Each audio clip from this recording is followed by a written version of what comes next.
Hello there, folks. Hey, in this quick video today, we're going to run through an example of how to use the for loop to pre-populate some variables and as a way to possibly clear a bunch of variables or tags, if you will. And this example is a great one if you have Crimson 3.2 that you can follow along and use the emulator to test this. So go ahead and open up Crimson 3.2, do File New, and select, for instance, one of the graphite HMIs to use this for test. I'm using the G07. You can pick whatever one you want, but I'm using the G07. So before we get to the code part, let's go over here to the left and go to data tags on the left.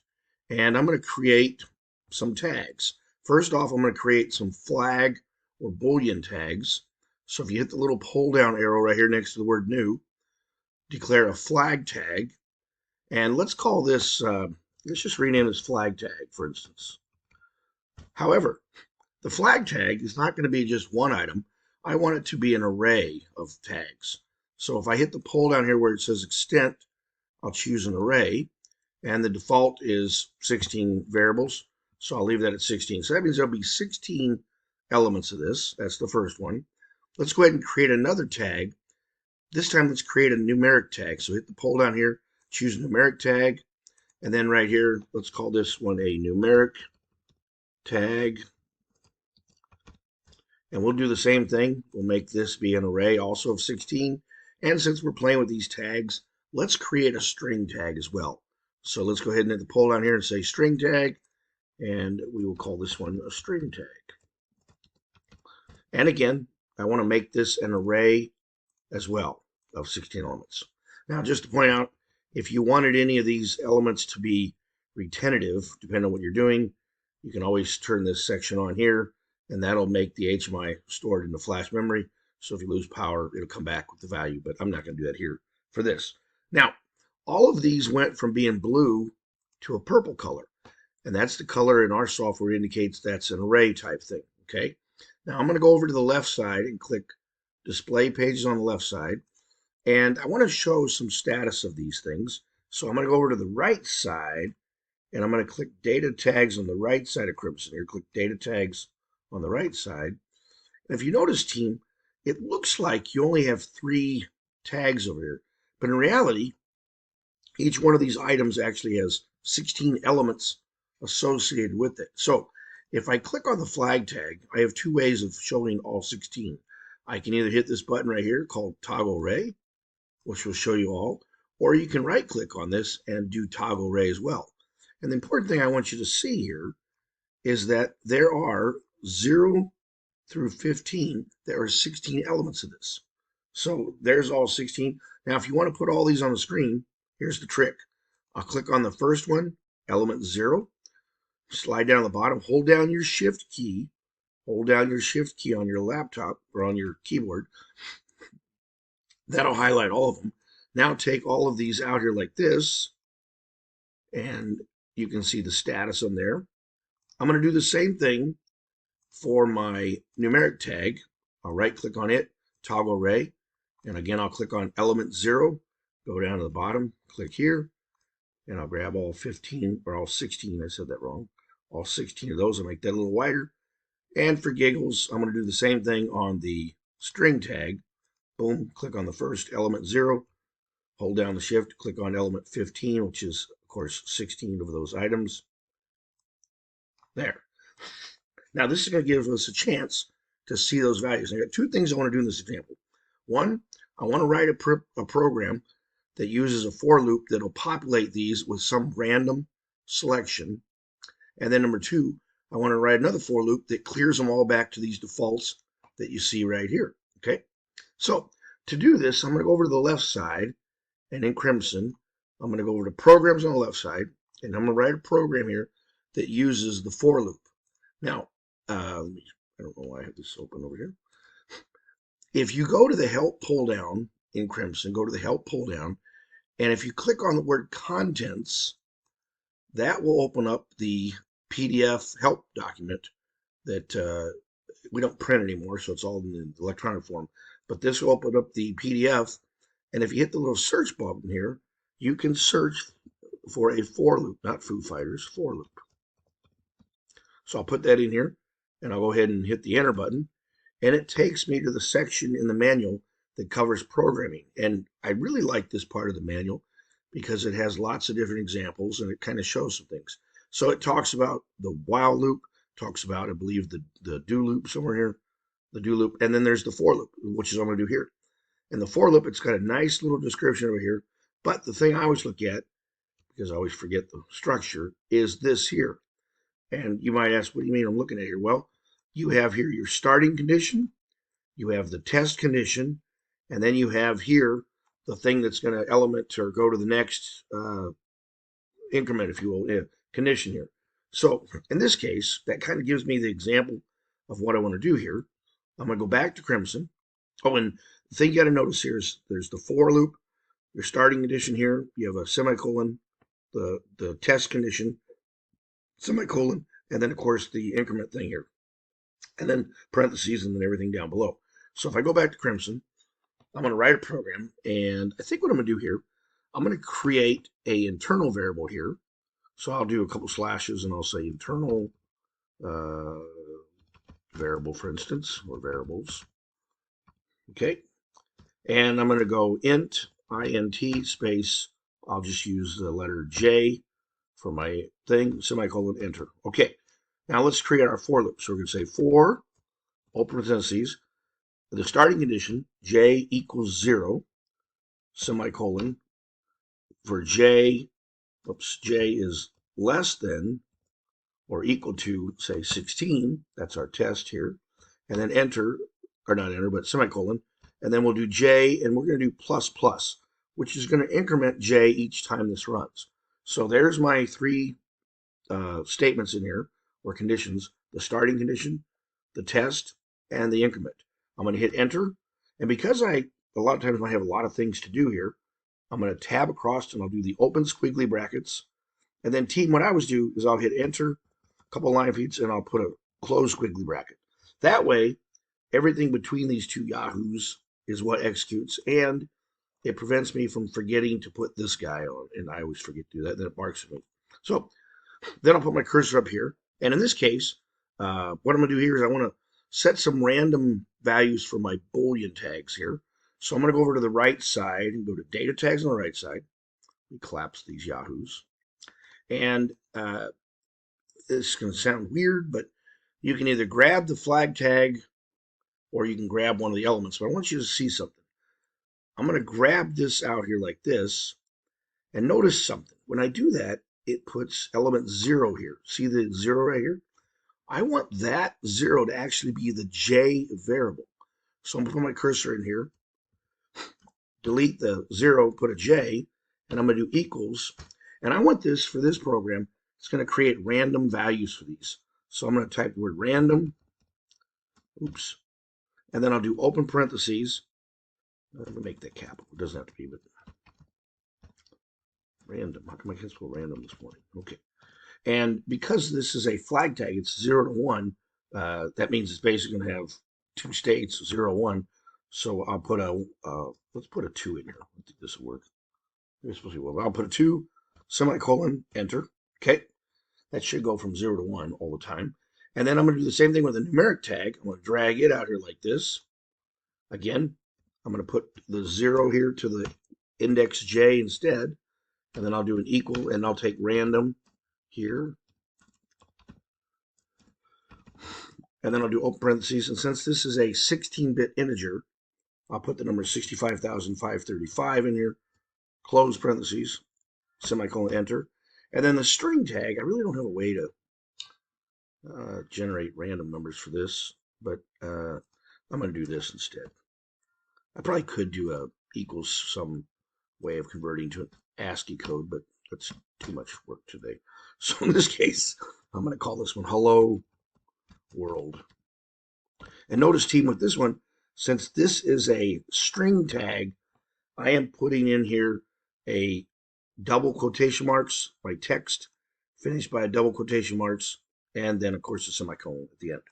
Okay, so I may collapse the open or close squiggly. All right, so I think this looks good. You know what else? Up here on top, let me put my cursor and put the line feeds. and I'll say this program creates random values. We'll say that. Okay. All right. Now, because I did this code in here, I noticed that I have a yellow diamond over here. The word translate is highlighted down here. So I need to compile this part of the code. So when you click out here, this icon right here is the translate or compile button, this little green checkbox here. So I'm going to go ahead and click that. And if I did everything correctly, you should get a green diamond. It tells you it worked correctly. If you had a mistake, say you forgot, for instance, a semicolon like that, when the compiler runs, it'll politely give you some advice. Sometimes you got to find these things. So once you figure it out, you get that. And over here where it says program one, I might right click and rename this. And I might call this random values. Okay. So when I call this program, it'll execute. You'll see here in a second. All right, so I got my code. I want to test this to see if it works. I'm going to go over to display pages, and I'm going to just use a button here that'll execute that manually for me. So if I go over to the right side and go into primitives on the right side, go to primitives on the right side. If you're there, great. If not, if you go into the category called core primitives, and in core primitives, if you slide all the way down to the bottom, the second row from the bottom, the middle column, is a bevel text button, this guy right here. If you click on that button one time, there's a bunch of pre-built different colored buttons. Doesn't matter which one it is you pick, grab one of them and drag it on the page like this. Once you drag it on the page, if you want, you can make that guy a little bigger. And then you always roll your mouse, you can zoom in. There is a little yellow dot on top here. You can always move that to the left a little bit, gets rid of the bevel. And then do me a favor and right click on that and go to properties, or double click on your button and go to properties. So on the text tab right here, I'm going to change the word text to say create random. So it's called create random, because that's what this is going to do. It's going to cause that it's going to call that program. You might notice, when I'm doing this, depending on your contrast and what color you chose, you might not have a good contrast. So I'm going to change the color of my font to white because I have a red background. You might take a look at that. And then if you want to make your font bigger, you can always hit this pull down and you can pick a bigger style here, or you can hit the pick button. Oops, that's too big. That's better. All right. Now, my goal is when I push this button, I want it to execute that code.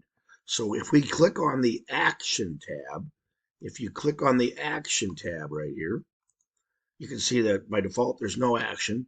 If you hit the pull down here, I want you to choose user defined. There's a whole bunch of stuff here, but choose user defined. Let me get some coffee here. Oh, that's so good. McDonald's coffee in K-cup. All right. And under user defined here, you have these three options. Whoops, that was not the X I wanted. Then why did that do it? Oh, I must have left the button. Anyway, I always teach team that you want stuff to be executed on released, particularly when you're doing an HMI application, because if the operator holds his finger down on something longer and you have it go to a page to another page, you'll notice you'll be 3 pages in, and that's not what you want. So I typically try to execute my stuff when they release their finger. So if you go over to the right side of Crimson, and depending on your screen, you might have to pull this up a little bit here.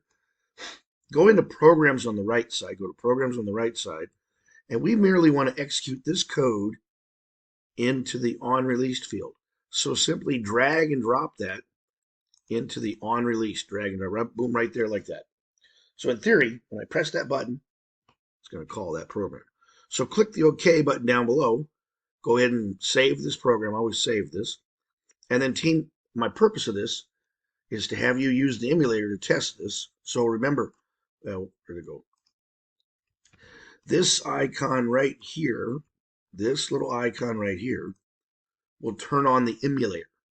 So if you notice right now that that icon has a same color background as the little bar here. If I click on it, now it's got a tan background. Now I'm set to download to the emulator. You can always go to the link pull down to do the same thing and go down here to options, and you can check here, send to emulator as well. Either way works. All right, now if I hit the magic Shazam button, or some people call it the lightning bolt, I call it the Shazam or update button. If you hit that, let's see what happens. Here we go. Yes. And if this is the first time you're running the emulator, it might ask you to install some PCAP software. Feel free to go ahead and install it. It needs that to emulate this. Okay, so here's the program running. Right now everything sits to default. I'm going to hit create random. That should call that program. And let's see what happens. Here we go. Oh, that's nice. Look, the more times I hit it, these are random, and these just went to Hello World because I didn't figure out a way to, I could do ASCII, but that's another thing. But anyway, so there, I got that. Now, you can either leave the emulator running, or you can right click it on the taskbar and you can close it. I typically just leave it open. It'll be running for 15 minutes. And if you leave it open, after 15 minutes, you'll hear your computer start to beep because then it closes. No big deal. You just re-download to it again. Anyway, I'll just leave it open. I want to write one more program that this one, I want it to clear all these values. So if I go over to the left here, go to programs on the left, I'm just going to make this easy, team. I'm going to copy this program. I'm going to right click over here on the left, highlight on your random values, right click and do a copy. And then I'll, in the same place, right click here again, do a paste. And I'm going to call this one, I'm going to rename this one clear values. Clear values, I forgot an S here. Okay, and then out here in the text, I'm going to say this program clears. That way the next guy who comes along can see what is this code doing. Okay, clears the values. Okay, oops. There we go. Same, I'm going to use J again. Everything's good.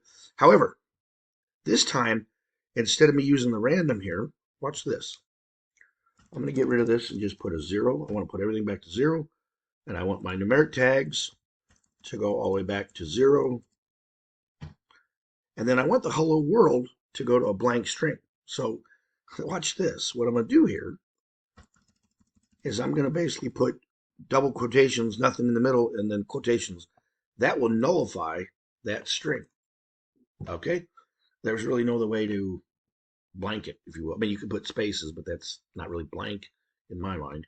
Now notice, whoops, what happened there? You don't want to do that. No. Okay, notice something here, team. You'll see that the diamond over here is yellow because I made changes in here, so I need to retranslate the code. So that is, of course, let me make my little, that is this button right here. Again, is the translate. So when you click here, hit the translate, boom, perfect. We want to test this. So let's go back to display pages on the left. I'm going to make it easy again. I'm going to right click on this create random button and do a copy, and then right click, do a paste. And I might move this one over here. And this one I'm going to use to clear the field. So I'm going to right click on this other button, go to properties. And on the text tab, go to the text tab. I might say clear values. And then if I go to the action tab, I want to call that new program instead of random. So I'll go to the right side, go to programs on the right side. I'm going to grab clear values and put it right here. Boom. So in theory, when I push this button, it should clear everything. So let's click the OK button. Let's go ahead and save this. I always like to save before I download. I'm still using the emulator. That's great. Let me go ahead and re-download to the emulator. All right, here we are. I can click the random button like we did before. There you can see it. And then if I hit this guy, cleared everything out. Exactly what I wanted. Notice random's doing that. Clear. Boom. So that's how you can use the for loop, particularly when you're using a bunch of array stuff, to clear out a bunch of values real easy for you. I don't know of any other way. I mean, you could manually go through and do, you could use this tag and make it equal 0 to the next one. That's a lot of work. Use the for loop to automatically go through all your variables for this. The other catch to this is that this value here has to be the number of elements in your array for it to populate. If you only did 10, here, let's try something. Let's go, let's do this. Let's do this on clear values. Let's say I change this to only 10. I want you to see something here. Okay, so there, if I do 10, I go translate. Let's download this. Watch this. So I hit create. You can see they're all doing great, whatever. Watch what happens when I hit the clear. It only clears the first 10 because the other ones it's not going to do. So because of that, that proved that's how that worked. So I'll put this back to 16 because I have 16. Perfect. And then, of course, these could be tags, by the way, too. You could feed that a tag, but that's another story. Anyway, I just thought I would make a quick video on how to use the for loop to set a bunch of array values or tag values, if you will. And then, of course, you can use the for loop to clear a bunch of those things. Very simple, easy way to implement that. The key in the for loop, is that you have your starting condition, your test condition, and then your increment condition. And don't be afraid to use that manual help, go to help and about or contents, and there's a whole nice chapter. And I love this about Redline because they have lots of examples in here of how to use these program sections. So that's a great chapter in the Crimson manual. Anyway, that's a little rundown on the for loop. Hey folks, thanks a lot. Have a great day. We'll see you later.